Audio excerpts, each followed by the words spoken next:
Hello students, आज हम chapter number 6 start करेंगे। चैप्टर का नाम है वर्क, एनर्जी एंड पावर। तो ये हमारा चैप्टर है। देखो, जो वर्ड हम यूज़ करते हैं वर्क, एनर्जी और पावर, ये जो वर्ड्स है जब हम रूटीन लाइफ में यूज़ करते हैं तो उसका मीनिंग कुछ और ही लेते हैं। सपोज़ आप कभी पढ़ने बैठे हो और आपने देखा कि आपने बहुत सारा कुछ लिख दिया, ऐसा कुछ, तो आप ऐसे बोलते हो कि आज तो मैंने बहुत ही वर्क किया, है ना। लेकिन जब हम फिजिक्स में वही चीज़ की बात करते हैं तब वर्क को ऐसे डिफाइन नहीं करते। अगर एनर्जी की अगर बात करो तो कोई आदमी है ऐसा है कि 14 से 16 घंटे तक उसने कुछ काम किया है तो आप लोग बोलते हो कि उसके पास बहुत एनर्जी है ना, और वो इतना सारा काम कर सकता है। हम उसको ऐसे डिफाइन करते हैं। जब दो लोगों के बीच में कुछ झगड़ा हो रहा है तब आप बोलते हो कि एक का पावर ज़्यादा था, है ना। तो हम जब वर्क, एनर्जी और पावर जब रूटीन लाइफ में ऐसे वर्ड्स जो यूज़ करते हैं तब उसका मीनिंग कुछ और ही लेते हैं। लेकिन फिजिक्स में उसका मीनिंग क्या होता है वो आप ये चैप्टर पढ़ोगे, वर्क, एनर्जी एंड पावर, तब आपको समझ में आएगा। पहले ये चीज़ बता दूं मैं कि वर्क, एनर्जी और पावर ये तीनों हैं वो स्केलर क्वांटिटीज़ हैं और ये क्वांटिटीज़ के बारे में आप पढ़ने वाले हो। तो यहाँ पर मोस्टली आपको एक चीज़ ये भी याद होगी, क्वांटिटीज़ 2 टाइप्स की होती हैं, scalar and vector. Scalar quantities they have only magnitude, और जो वेक्टर क्वांटिटीज़ होती है उसके पास मैग्नीट्यूड भी होता है और उसकी डायरेक्शन भी होती है। दोनों का डिफरेंस आपको पता होगा। अब पहले हम वर्क, एनर्जी और पावर की बात करें उससे पहले हम आज जो समझने वाले हैं वो ज़्यादातर प्रोडक्ट के बारे में, प्रोडक्ट ऑफ स्केलर क्वांटिटीज़ के बारे में हम बात करने वाले हैं। तो मैं पहले से ही बता दूं, ये हमारा जो पूरा चैप्टर है वो सारा जो चैप्टर है वो स्केलर क्वांटिटी के बारे में ही है। तो उसके अकॉर्डिंग कुछ लॉज है उसके बारे में आज हम पढ़ेंगे, वो बहुत ही इंपॉर्टेंट है। वैसे तो 4th चैप्टर में आपने थोड़ा कुछ उसमें से पढ़ा है, फिर भी आज जो आप पढ़ने वाले हो वो उतना ही इम्पॉर्टेंट है। सपोज मेरे पास 2 क्वांटिटीज़ है, one is A and second is B. तो दोनों के बीच का अगर एडिशन का रिलेशन है, उनका एडिशन करना है या सब्ट्रैक्शन करना है, वो चीज़ आप पहले से सीख चुके हो। आज हम बात करने वाले हैं प्रोडक्ट। तो उसको हम प्रोडक्ट के लिए अगर हम बात करते हैं तो प्रोडक्ट हम 2 टाइप्स के लेते हैं, one is scalar and second is vector. Scalar product and vector product, ये दोनों प्रोडक्ट के बारे में हम बात करेंगे। देखो, दोनों में डिफरेंस क्या है वो चीज़ अगर मैं आपको समझाऊं तो ऐसे आप समझ सकते हो कि अगर हम स्केलर प्रोडक्ट की बात करते हैं तो मेरे पास सपोज 2 क्वांटिटीज़ हैं ए एंड बी। अगर ये 2 क्वांटिटीज़ के बीच में अगर हम प्रोडक्ट करते हैं, अगर रिजल्टेंट क्वांटिटी जो है, ये दोनों जो क्वांटिटीज़ हैं ए एंड बी, ऐसे मैंने 2 क्वांटिटीज़ ले ली, ठीक है। तो ये दोनों के ऊपर तो मैंने एरो लगाया, that means they are vector, है ना। तो ये वेक्टर क्वांटिटीज़ है। अगर उनका आप प्रोडक्ट करोगे और जो रिजल्टेंट क्वांटिटी मिलेगी अगर वो स्केलर है तो this product will be called as scalar product. फिर से एक बार मैं बता दूं, 2 क्वांटिटीज़ है मेरे पास ए एंड बी, दोनों का प्रोडक्ट करके जो रिजल्टेंट मुझे मिल रहा है, जो क्वांटिटी मुझे मिल रही है, अगर वो क्वांटिटी स्केलर है तो आप बोल सकते हो कि ये प्रोडक्ट स्केलर प्रोडक्ट है। अगर 2 क्वांटिटीज़ है ए एंड बी, दोनों के बीच का अगर आप प्रोडक्ट करते हो और अगर आपको रिजल्टेंट क्वांटिटी जो मिल रही है वो भी वेक्टर ही है, 2 वेक्टर क्वांटिटीज़ का प्रोडक्ट करके आपको जो मिल रही है क्वांटिटी वो अगर वेक्टर क्वांटिटी है तो आप बोल सकते हो ये प्रोडक्ट वेक्टर प्रोडक्ट है। तो दोनों के बीच का डिफरेंस आपको समझ में आना चाहिए। और एक बार हम फिर से एक बार बोल लेते हैं यहाँ पर कि स्केलर प्रोडक्ट और वेक्टर प्रोडक्ट 2 टाइप के प्रोडक्ट्स होते हैं। हमारे पास क्वांटिटीज़ वेक्टर ही है, उनके बीच का जब आपने प्रोडक्ट किया, अगर रिजल्टेंट क्वांटिटी आपको स्केलर मिल रही है उसका मतलब ये हुआ कि ये प्रोडक्ट स्केलर प्रोडक्ट है। अगर रिजल्टेंट क्वांटिटी वेक्टर मिल रही है प्रोडक्ट के बाद तो इसका मतलब हुआ कि ये जो प्रोडक्ट है दैट इज़ वेक्टर प्रोडक्ट। ये दोनों के बीच का डिफरेंस है। और एक चीज़ आपने एक जो नोटिस की हो तो यहाँ पर मैंने ए डॉट बी लिखा है और यहाँ पर लिखा है ए क्रॉस बी, दोनों को अलग अलग साइन से हम यहाँ पर डिनोट करते हैं, रिप्रेजेंट करते हैं। तो यहाँ पर देखो आप ए डॉट बी लिखा है तो इसका मतलब ये हुआ कि स्केलर प्रोडक्ट को आप डॉट प्रोडक्ट भी बोल सकते हो। यहाँ पर मैंने लिखा है ए क्रॉस बी, इसका मतलब ये हुआ कि वेक्टर प्रोडक्ट है उसको आप क्रॉस प्रोडक्ट भी बोल सकते हो। तो ये दो टाइप के प्रोडक्ट्स होते हैं, ये बेसिक चीज़ें हैं, आपको समझ में आनी चाहिए। और एक बात आपको बता दूं कि A डॉट B है, उसको आप ऐसे लिख सकते हो AB cos थीटा। देखो डिफरेंस दोनों में मैंने जो लिखा है वो चीज़ आपको समझ में आने चाहिए। सपोज ये A है और ये वेक्टर B है, ठीक है, और दोनों के बीच का एंगल अगर थीटा है, तो अगर दोनों का आप स्केलर प्रोडक्ट कर रहे हो तो उसको आप ऐसे भी लिख सकते हो AB cos थीटा।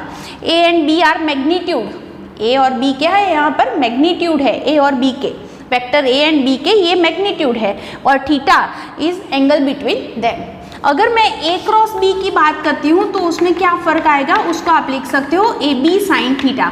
ये हमारा जो चैप्टर है वो पूरा डॉट प्रोडक्ट पर ही जाएगा, ये चीज़ के बारे में आप नेक्स्ट चैप्टर में बात करोगे। तो A क्रॉस B है, उसको आप लिख सकते हो AB साइन थीटा। तो यहाँ पर A and B are magnitude and theta is angle between them. तो मतलब ये हुआ कि अगर आप डॉट लिख रहे हो तो आपको कॉस थीटा लिखना है, अगर आपने क्रॉस लिखा है तो वहाँ पर साइन थीटा लिखना है। ये दोनों के बीच का डिफरेंस है। तो यहाँ पर हमने जो बात की वो प्रोडक्ट के बारे में, इतना आपको समझ में आया होगा। अब नेक्स्ट मुझे जो बात करनी है वो ये हमने जो स्केलर प्रोडक्ट लिखा है उसको आप अलग अलग मेथड से उसको रिप्रेजेंट कर सकते हो। देखो आप कैसे मैं रिप्रेजेंट उसको करती हूँ वो चीज़ आपको मैं अभी सिखा रही हूँ। तो दो मेथड है उसके लिए। मेथड 1 की अगर मैं बात करूँ तो मेरे पास फिर से यहाँ पर है कोई वेक्टर A है और यहाँ पर है वेक्टर B। दो वेक्टर मैंने ऐसे ले लिए, ठीक है। यहाँ पर हम एक चीज़ बोल देते हैं, यहाँ पर दोनों के बीच का जो एंगल है दैट इज थीटा।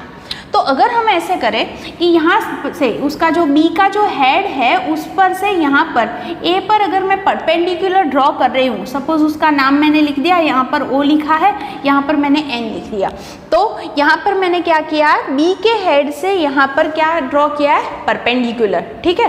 तो मुझे क्या यहाँ पर रिप्रेजेंट करना है, मैंने अभी आपको बताया कि A dot B that is AB cos theta लिखा है, तो उसको मुझे रिप्रेजेंट करना है अलग तरीके से। तो सोचिए आप यहाँ पर कि अगर मैंने यहाँ पर क्या किया, B के हेड से यहाँ पर परपेंडिकुलर बना है A पर। अब और एक चीज़ देखिए आप, यहाँ पर है थीटा एंगल।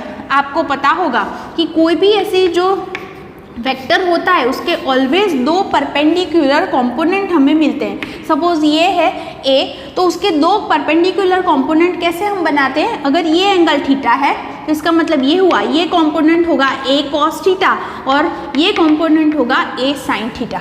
अगर एंगल यहाँ पर बन रहा है तो ये कंपोनेंट होता है A cos थीटा, तो ये कंपोनेंट आप लिखते हैं A sin थीटा, ठीक है।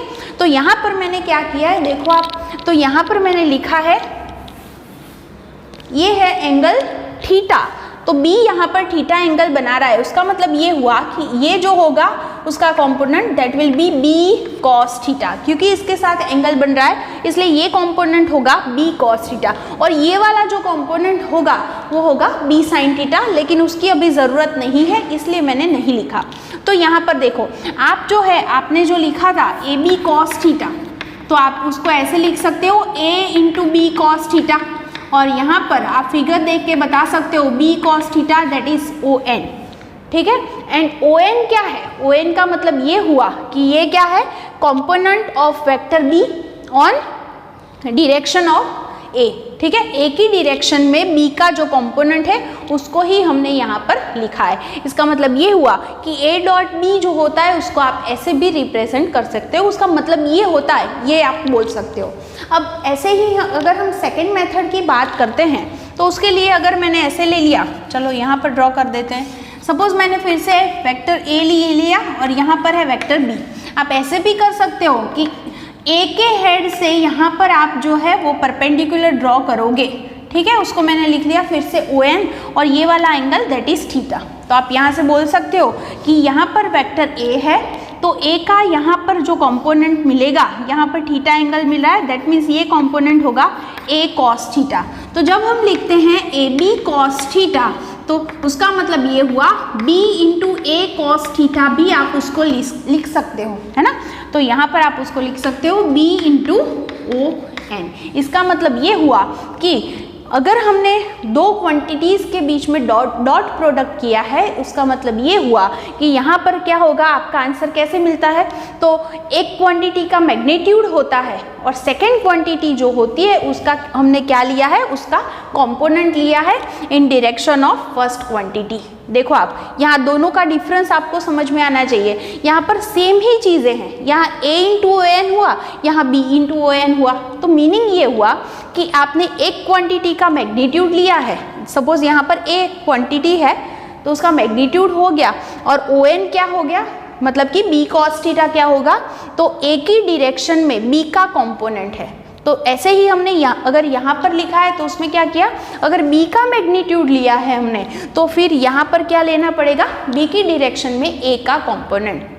तो हम उसको ऐसे भी रिप्रेजेंट कर सकते हैं और यहाँ से आप बोल सकते हो उसकी हेल्प से कि ए बी कॉस थीटा लिख रहे हो आप या फिर बी ए कॉस थीटा लिख रहे हो, दोनों ही सेम ही थिंग है। इसका मतलब ये हुआ कि A dot B equals B dot A, दोनों का। तो ऐसे जो रूल जो है कम्यूटेटिव रूल, तो आपको उसको आप ऐसे भी लिख सकते हो, वो हमारी जो प्रोडक्ट है डॉट प्रोडक्ट उसके लिए आप अप्लाई, वो उसको ओबे करती है। आप ऐसे भी बोल सकते हो A dot B equals B dot A, ठीक है। तो एक चीज़ ये आपको समझ में आनी चाहिए। सेकेंड थिंग ऐसी भी है कि सपोज मेरे पास कुछ, मैंने ऐसे लिखा है कुछ लेमड़ा है ना, lambda is suppose real number है और मैंने ऐसे लिखा है lambda into A dot B equals A dot lambda B. इसका मतलब ये हुआ कि अगर मेरे पास कोई नंबर है रियल नंबर ऐसा, तो उसको अगर मैं कोई क्वांटिटी से मल्टीप्लाई करती हूँ फिर दूसरी क्वांटिटी के साथ उसका डॉट प्रोडक्ट निकाल रही हूँ, तो उसका जो आंसर आएगा वही सेम आंसर इसका आएगा। इसका मतलब मैंने वही नंबर को दूसरी क्वांटिटी के साथ मल्टीप्लाई किया फिर दोनों का डॉट प्रोडक्ट निकाला, तो answer will be same. Okay, तो ये अलग अलग रूल्स हैं और वो हम अप्लाई करेंगे तब आपको ये चीज़ समझ में आएगी। और डॉट प्रोडक्ट करके आंसर कैसे आप फाइंड करोगे वो भी चीज़ आज आप समझने वाले हो। तो एक चीज़ ये हो गई। दूसरी और भी थोड़ी चीज़ें हैं जो मुझे आपको समझानी है। देखो अभी हम बात करने वाले हैं डिस्ट्रीब्यूटिव लॉ के बारे में। तो डिस्ट्रीब्यूटिव लॉ अगर आपको पता हो, सपोज मेरे पास एक क्वांटिटी ए है और दूसरी है बी प्लस सी, इनके बीच का अगर आप डॉट प्रोडक्ट निकाल रहे हो तो आपका आंसर क्या मिलेगा, मतलब डिस्ट्रीब्यूटिव प्रॉपर्टी की हेल्प से आप लिखोगे तो आपका आंसर होना चाहिए A dot B plus A dot C. तो मुझे ये चीज़ प्रूव करनी है अभी। तो इसके लिए मैं एक काम कर रही हूँ कि अभी मैंने सपोज एक यहाँ पर ले लिया ए, ठीक है, यहाँ पर मैंने ले लिया बी और ये हो गया सी। तो मैंने यहाँ पर 3 वेक्टर्स ले लिए हैं ए बी एंड सी, ऐसे मैंने उसको रिप्रेजेंट किया है। अभी मुझे फाइंड क्या करना है, पहले ए डॉट बी प्लस सी। तो आपको याद होगा, पहले मैं अगर b प्लस सी इसमें रिप्रेजेंट करूँ तो कैसे होगा, आपको पता है कि इसके लिए हमने जो रूल्स जो है वो हमने 4th चैप्टर में कैसे दो अगर हमारे पास वेक्टर्स है तो उनका एडिशन करना है तो उसके अकॉर्डिंग क्या रूल्स होते हैं। तो इसका अगर हेड है उस पर इसका टेल है तो दिस विल बी रिजल्टेंट। तो ये हो गया रिजल्टेंट b प्लस सी, ठीक है। उसको हम नाम रख देते हैं, यहाँ पर उसका नाम मैंने o ले लिया, फिर ले लिया m n, ठीक है, उसको आप ऐसे लिखते हो। तो ये हो गया b प्लस सी। तो अभी हमने थोड़ी देर पहले लिखा था a डॉट बी लिखा था, तो हमने उसका आंसर कैसे लिखा था, मैग्नीट्यूड ऑफ a इनटू क्या था, उसका b का क्या लेना पड़ेगा, कंपोनेंट। तो उसका मतलब ये हुआ कि अगर आप a डॉट बी प्लस सी लिख रहे हो उसका मतलब यहाँ पर क्या होना चाहिए, मैग्नीट्यूड ऑफ a। तो मैं सिंपल अभी a लिख रही हूँ और यहाँ पर क्या होना चाहिए, component of b plus C in direction of A. एक ही डायरेक्शन में b प्लस सी का मुझे क्या लेना है, कंपोनेंट। तो यहाँ पर मैं एक काम कर रही हूँ, इस पर से b प्लस सी से यहाँ पर मैंने सपोज परपेंडिकुलर ड्रॉ किया, उसका नाम मैंने ले लिया p, ठीक है। ऐसे ही मैं जो m है वहाँ से भी, मतलब b के हेड से भी एक परपेंडिकुलर बना रही हूँ, उसका नाम मैंने ले लिया सपोज q। तो आप उसकी हेल्प से अगर मैंने यहाँ पर लिखा है a into component of b plus C in direction of a, तो देखो आप ये b प्लस सी है तो उसका कॉम्पोनेंट इसकी डायरेक्शन में कैसे आप बना रहे हो, तो B प्लस सी का जो हेड है वहाँ से परपेंडिकुलर बनाया, तो OP will be component of B plus C, है ना। तो उसको मैंने सिर्फ ले लिया OP। अब देखो आप OP आप जो है ये फिगर की हेल्प से लिख सकते हो, OP means OQ plus QP। तो यहाँ पर मैं लिख सकती हूँ OP equals OQ plus QP। तो इसको अगर हम अलग अलग लिखे तो A into OQ plus A into QP भी लिख सकते हो। देखो आप फिर से और एक चीज़ सोचो कि यहाँ पर जो है OQ क्या है, तो देखो आप OQ हमने कैसे बनाया है, तो ये जो है B उसके हेड से हमने यहाँ पर परपेंडिकुलर बनाया है, that means OQ is component of B in direction of A, है ना। तो उसको आप क्या लिख सकते हो, B cos थीटा। उसको आप क्या लिख सकते हो, B cos थीटा। तो यहाँ पर उसको लिख सकते हो A into B cos theta plus A into QP क्या है देखो आप अच्छे से, तो C की यहाँ टेल है और ये उसका हेड है, उस दोनों पर से हमने परपेंडिकुलर लिया है। उसका मतलब ये हुआ QP क्या होगा, तो जो C है उसका कंपोनेंट होगा इन डायरेक्शन ऑफ A, मतलब कि यहाँ पर उसको आप लिख सकते हो C cos थीटा। इसका मतलब ये हुआ, इसको आप लिख सकते हो A dot B plus A dot C। तो ये जो है इसका मतलब ये हुआ कि अगर हम प्रोडक्ट की बात कर रहे हैं, स्केलर प्रोडक्ट की, तो वो जो डिस्ट्रीब्यूटिव जो लॉ है उसको ओबे करता है। तो ये जो रूल है आप ऐसे जो है उसको एक्सप्लेन कर सकते हो। आई होप आपको ये चीज़ भी समझ में आई होगी, ठीक है। तो ये चीज़ें आपको सबको पता होनी चाहिए। अब नेक्स्ट और एक बात करते हैं। तो इतनी चीज़ें समझने के बाद आपको एक चीज़ और पता होनी चाहिए कि अगर मैंने A डॉट B लिखा है, that means AB cos theta लिखा है, इसका मतलब ये हुआ, आपको फिर से एक बार बोल दूँ, सपोज ये A है और ये B है, तो theta is angle between them. तो ये अगर थीटा अगर चेंज हो रहा है तो इसका मतलब ये हुआ कि आपका जो आंसर है वो भी चेंज होगा। यहाँ पर फिर से एक बार बोल दूँ मैं, A डॉट B मैंने लिखा है, A क्या है magnitude of A, B is magnitude of B and theta is angle between them, ठीक है। ये चीज़ आपको पता है। अब यहाँ पर मैंने A और B जो दिखाया है, यहाँ पर फिगर में मैंने ऐसे ड्रॉ किया है। अब मुझे एक बात बतानी है आपको, अगर हम थीटा चेंज कर रहे हैं तो उसके हिसाब से आपका आंसर भी चेंज होगा। सपोज एक पहली चीज़ आप ऐसे सोचो कि A की जो डायरेक्शन है उसी डायरेक्शन में B है, मतलब दोनों के बीच सपोज दो जो है वो पैरेलल है, तो उसका मतलब ये हुआ कि दोनों के बीच का जो एंगल है थीटा दैट इज 0। अगर थीटा अगर 0 है तो आप 0 यहाँ पर रखोगे तो आपका आंसर होगा A dot B equals AB।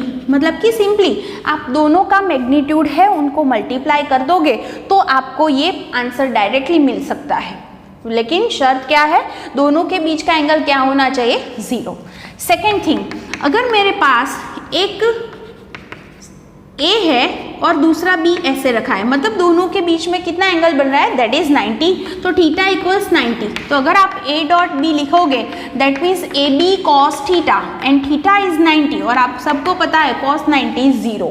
तो इसका मतलब ये हुआ कि दोनों का जो प्रोडक्ट है dot product that will B 0। तो अगर कभी भी आपको क्वेश्चन में ऐसा कुछ दिया गया है कि आपके पास दो क्वांटिटीज़ है और दोनों के बीच का एंगल अगर 90 बन रहा है, दैट मीन्स इसका मतलब यही होगा कि दोनों का डॉट प्रोडक्ट ऑलवेज 0 ही मिलेगा।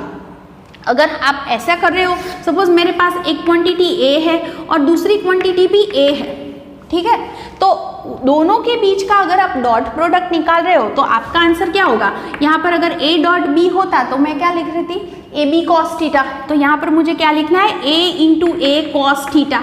अगर थीटा की बात कर रहे हो तो कोई भी वेक्टर है तो वो अपने साथ कितना एंगल बनाएगा, ऑलवेज 0। तो इसका मतलब ये हुआ that will B 0 and cos 0 is 1। तो इसका मतलब ये हुआ A dot A equals A square, या फिर आप लिख सकते हो A equals A dot A। इसका मतलब ये हुआ कि आपके पास कोई क्वांटिटी है A और उसका आपको A मीन्स मैग्नीट्यूड चाहिए, तो क्या करना पड़ेगा, उसको उसके साथ ही उसका डॉट प्रोडक्ट निकालना पड़ेगा और उसका स्क्वायर रूट आप निकालोगे तो आप उसका मैग्नीट्यूड फाइंड कर सकते हो।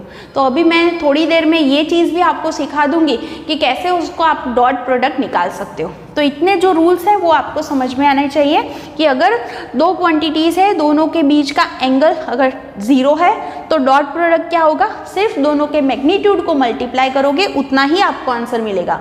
अगर दोनों के बीच का एंगल 90 है देन दोनों का डॉट प्रोडक्ट 0 होगा। किसी क्वांटिटी को अपने आप से ही मल्टीप्लाई आप करते हो, उसका उसके ही साथ डॉट प्रोडक्ट निकाल रहे हो, तो योर आंसर विल बी क्या होगा, उसके मैग्नीट्यूड का आप स्क्वायर करोगे उतना। या फिर बोल सकते हो किसी क्वांटिटी का आपको मैग्नीट्यूड चाहिए तो आपको क्या पर करना पड़ेगा, उसी क्वांटिटी को उसके ही साथ डॉट प्रोडक्ट निकाल के स्क्वायर रूट करना पड़ेगा, तो आपको आंसर इजीली मिल सकता है। तो ये चीज़ें आपको समझ में आनी चाहिए। कैसे वो करेंगे वो भी चीज़ मैं अभी आपको थोड़ी देर में सिखाने वाली हूँ, लेकिन उससे पहले हम थोड़ी और चीज़ के बारे में बात करते हैं। जैसे मैंने आपको बोला कि अगर मैंने a डॉट b लिखा है तो उसका मतलब होगा ab cos थीटा, ठीक है। तो यहाँ पर थीटा पर ऑलवेज आपका आंसर जो है वो डिपेंड करता है। अभी मैं जो बात करने वाली हूँ वो हमारे पास जो यूनिट वेक्टर्स हैं, मतलब अगर x के अकॉर्डिंग बात करें तो उसको आप i कैरेट लिखते हो, फिर y के लिए j कैरेट और k के लिए k कैरेट, सॉरी। तो ऐसे आपके पास यूनिट वेक्टर्स है, तो उनके अगर प्रोडक्ट्स की बात करते हैं हम, स्केलर प्रोडक्ट की, तो आपको क्या आंसर मिल सकते हैं वो चीज़ की अगर हम बात करें तो सपोज मैंने ऐसे किया i डॉट i, इसका मतलब ये हुआ कि ये x एक्सिस है और ये भी x एक्सिस है और दोनों के बीच का मुझे डॉट प्रोडक्ट चाहिए। तो ये रूल के हिसाब से मुझे क्या करना पड़ेगा, इसका मैग्नीट्यूड फिर इसका भी मैग्नीट्यूड लेना पड़ेगा और फिर क्या लेना पड़ेगा, cos थीटा। तो आप सोचो कि ये है x एक्सिस, वो x एक्सिस के साथ ही कितना एंगल बनाएगा, 0, एंड cos 0 विल बी 1। तो ये हो गया 1, ये इसका भी मैग्नीट्यूड यूनिट वेक्टर है तो मैग्नीट्यूड 1 होगा, ये भी यूनिट वेक्टर है तो मैग्नीट्यूड 1 होगा। 1 multiply by 1 multiply by 1, your answer will be 1। अगर मैंने ऐसे लिखा है j डॉट j तो भी सेम ही मिलेगा, j का मैग्नीट्यूड इंटू कॉस, तो वो अपने साथ ही एंगल 0 बनाएगा, तो मतलब हो गया आंसर 1। और ऐसे ही आप k डॉट k की बात करते हो तो उसका भी आंसर आपको 1 ही मिलेगा। तो ये उसका मतलब हो गया, इस पर से आप लिख सकते हो देयरफॉर i डॉट i है या फिर j डॉट j है या फिर k डॉट k आप कर रहे हो तो आपको आंसर 1 मिल सकता है। अगर आप चेंज करो, सपोज मैंने i डॉट j किया तो क्या होगा, i और j का मैग्नीट्यूड लेना पड़ेगा इंटू कॉस थीटा। तो i means x axis and j is y axis. तो आपको पता है x y z तीनों जो है वो एक दूसरे के साथ परपेंडिकुलर होती है, उनके बीच का एंगल कितना होता है, 90। तो x है वो y के साथ ऑलवेज 90 एंगल बनाएगी, y और z के बीच का एंगल भी 90 होगा और x और z के बीच का एंगल भी ऑलवेज 90 होगा। तो यहाँ पर मैं अगर x और y एक्सिस ले रही हूँ तो दोनों के बीच का एंगल होगा 90 और आपको पता है cos 90 इज 0। तो i डॉट j करोगे ऑलवेज आपका आंसर 0 मिलेगा। अगर मैंने j डॉट k किया मतलब कि एक y एक्सिस ले ली और दूसरी z ले ली, तो दोनों के बीच का आप ऐसे ही प्रोडक्ट निकालोगे तो भी उनके बीच का जो एंगल है दैट इज 90, तो वो भी आपका आंसर 0 ही मिलेगा। सिमिलरली अगर मैंने i डॉट k ले लिया तो भी उसका आंसर भी 0 ही मिलेगा, क्योंकि x और z एक्सिस के बीच में भी एंगल 90 ही है। इसका मतलब ये हुआ कि अगर आप i डॉट j कर रहे हो, j डॉट k कर रहे हो या फिर k डॉट i कर रहे हो, सभी का आंसर ऑलवेज क्या मिलेगा, 0। तो ये ऑलवेज आप याद रखना, ये आपको याद होना ही चाहिए, क्योंकि ये कभी कभी हम जो एग्जाम्पल्स लेंगे उसमें ये चीज़ का बहुत ही यूज़ होगा। तो ये चीज़ आपको समझ में आई होगी, ठीक है। तो अब नेक्स्ट और एक बात कर लेते हैं। देखो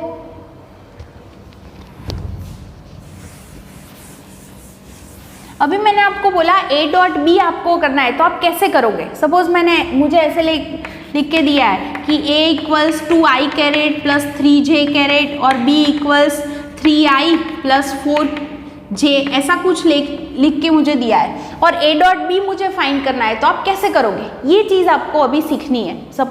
तो देखो आप, इसका मतलब तो आप जानते हो कि अगर मैंने ये x एक्सिस है और ये y एक्सिस है तो ये a यहाँ पर है 2 3, तो इसका मतलब ये हुआ x एक्सिस पर उसका मैग्नीट्यूड 2 है और y एक्सिस पर उसका मैग्नीट्यूड 3 है। ये चीज़ ऐसे रिप्रेजेंट कर सकते हैं। तो आपको अगर हम कॉमन फॉर्म में लिख रहे हैं तो a को हम ऐसे लिख सकते हैं axi plus ayj plus azk। मैंने तीनों ही कोऑर्डिनेट ले लिए हैं यहाँ पर x, y और z, तीनों के बारे में हम बात कर रहे हैं अभी।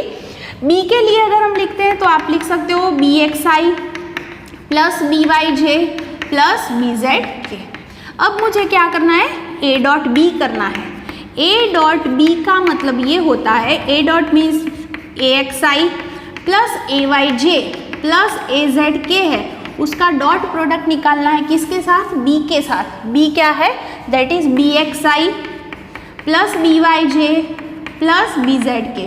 अब सिंपल मैं क्या करने वाली हूँ, ये जो है वो ब्रैकेट आपको ओपन करना है। तो देखो पहले axi को सबके साथ हम मल्टीप्लाई करते हैं, तो फर्स्ट क्या होगा axi डॉट bxi, तो आप लिख सकते हो ax bx into I dot I, दोनों के बीच का डॉट प्रोडक्ट, ठीक है। फिर axi का भी axi है, उसको आप b y j के साथ मल्टीप्लाई करोगे। मैं एक काम कर रही हूँ, सिर्फ i और j और i और i ऐसे अलग ही लिख रही हूँ, जो मैग्नीट्यूड है उसको मैंने आगे लिख दिया है। फिर नेक्स्ट स्टेप क्या होगा आपका, ax का किसके साथ प्रोडक्ट निकालना है, bz के साथ इंटू आई डॉट k बचेगा, ठीक है।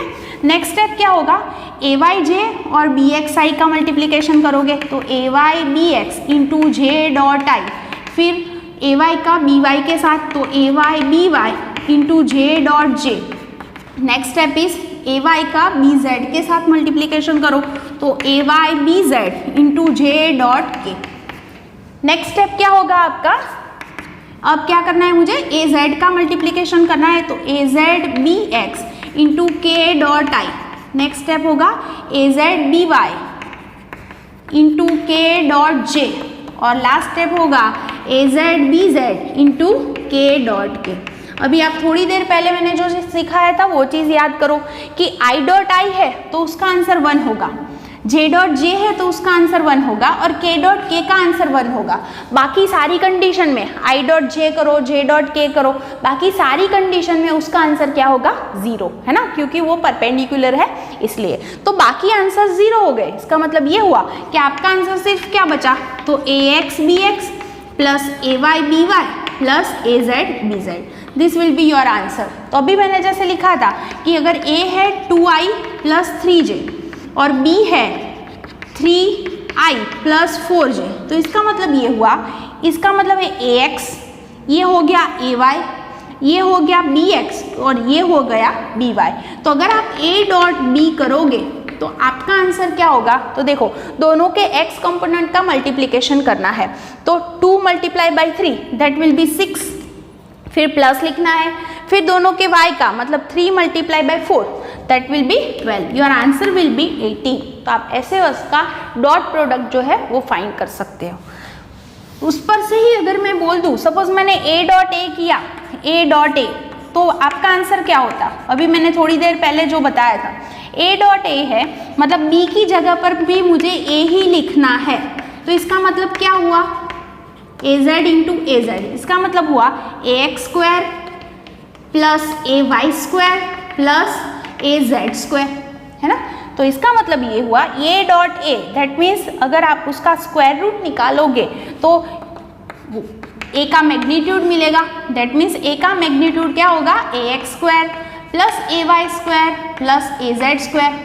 तो अभी मैंने थोड़ी देर पहले जैसे एग्जांपल दिया कि अगर a मुझे दिया है 2i प्लस 3j, तो इसका मतलब ये हुआ कि इसका मैग्नीट्यूड क्या होगा, तो अंडर रूट ax स्क्वायर मतलब 2 का स्क्वायर करो आप 4 प्लस ay स्क्वायर मतलब 3 का स्क्वायर करोगे तो 9, अगर और एक z भी होता तो उसको भी आप ऐड कर देते, मतलब आपका आंसर क्या आता, अंडर रूट 13। तो आपको ऐसे आंसर फाइंड करना है, ओके। तो ये चीज़ आपको समझ में आई होगी। तो यहाँ पर हम जो बात करते हैं तो a डॉट b को आप ऐसे भी ले सकते हो, ax bx plus ay by plus az bz।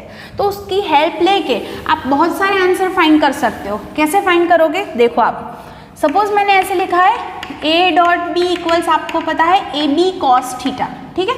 तो मुझे अगर एंगल थीटा फाइंड करना है तो cos थीटा इक्वल्स आप लिख सकते हो a dot b upon ab, अभी मैंने जो ए और बी जो रिप्रेजेंट किए थे वैसे ही मैंने लिए हैं। तो ए डॉट बी क्या होगा, अभी आपने लिखा ए एक्स बी एक्स प्लस ए वाई बी वाई प्लस ए जेड बी जेड, और नीचे दोनों का मैंने मैग्नीट्यूड लिखा है। मैग्नीट्यूड का मतलब क्या होगा, अंडर रूट। ए का मैग्नीट्यूड कैसे आप फाइंड करोगे, x का स्क्वायर करना पड़ेगा, उसके y कंपोनेंट और z कंपोनेंट का स्क्वायर करके स्क्वायर रूट निकालना पड़ेगा, तो ही आपको a मिल सकता है। मुझे अगर b फाइंड करना है उसका मैग्नीट्यूड, तो मैं क्या करूँगी, under root B X square plus B Y square plus B Z square. तो आप जो है दोनों के बीच में कितना एंगल है वो फाइंड कर सकते हो, ठीक है। अगर ये प्रोडक्ट के बाद आंसर 0 मिल रहा है तो आपको क्या समझना है, आंसर कब 0 मिलेगा, अगर दोनों के बीच का एंगल 90 है तो डायरेक्टली आप बोल सकते हो कि एंगल विल बी 90। तो आप ऐसे करके आपको ए और बी जो है वो वेक्टर्स कैसे हैं वो आपको दे देंगे, तो उसकी हेल्प लेके ये चीज़ आप फाइंड कर सकते हो। ओके, तो ये और एक चीज़ आपको मुझे समझानी थी, ठीक है। अब आपको ये सारी चीज़ें समझ में आई है, तो उसकी हेल्प लेके हम हमारी टेक्स्ट बुक का जो एग्जाम्पल 1 है उसको हम सॉल्व कर लेते हैं। तो आपको ये जो सारी चीज़ें समझ में आई है वो समझने में आसानी हो जाएगी। देखो यहाँ पर क्या दिया है example, find the angle between force F, यहाँ पर F दिया है that is 3i plus 4j minus 5k, then displacement d is given as 5i plus 4j plus 3k unit. Also find the projection of F on D, ठीक है। देखो पहले क्या चीज़ मुझे फाइंड करनी है, find the angle between them. तो angle मुझे फाइंड करना है, तो we know that F dot D, अगर मैं A डॉट B लिखती हूँ तो हम लिख सकते हैं AB cos थीटा, तो F dot D will be FD cos theta. तो अगर मुझे यहाँ पर एंगल चाहिए तो cos theta is equal to क्या होगा, F dot D upon FD आप लिख सकते हो। अब F डॉट D, तो F क्या है 3i plus 4j minus 5k dot, मुझे क्या करना है D that is 5i plus 4j plus 3k divided by, अब उसका मैग्नीट्यूड चाहिए। मैग्नीट्यूड के लिए हमने क्या किया था, स्क्वायर रूट में उसका x कंपोनेंट का स्क्वायर, फिर y का स्क्वायर, फिर z माइनस है तो उसका स्क्वायर ऑब्वियसली प्लस ही हो जाएगा। ऐसे ही d के लिए अगर आप लिख रहे हो तो अंडर रूट क्या होगा 5 square plus 4 square plus 3 square. देखो अब क्या आंसर हमें मिलता है। इसके लिए डॉट प्रोडक्ट के लिए क्या रूल था, x का x के साथ ही मल्टीप्लिकेशन होगा, y का y के साथ और z का z के साथ, क्योंकि i डॉट i 1 होगा, लेकिन हम i डॉट j करेंगे तो वो आंसर 0 ही होगा इसलिए। तो डायरेक्टली आप लिख सकते हो 3 multiply by 5 that will be 15, फिर 4 multiply by 4 that will be 16, फिर माइनस है 5 multiply by 3 that is 15 upon under root क्या आएगा यहाँ पर 3 का square that is 9 plus 16, 9 plus 16 that will be 25 और माइनस 5 का स्क्वायर है दैट विल बी 25, तो अंडर रूट 50 हो जाएगा और इसका आंसर क्या आएगा, तो ये भी 25 प्लस 16 प्लस 9, तो इसका भी आंसर आ रहा है 50।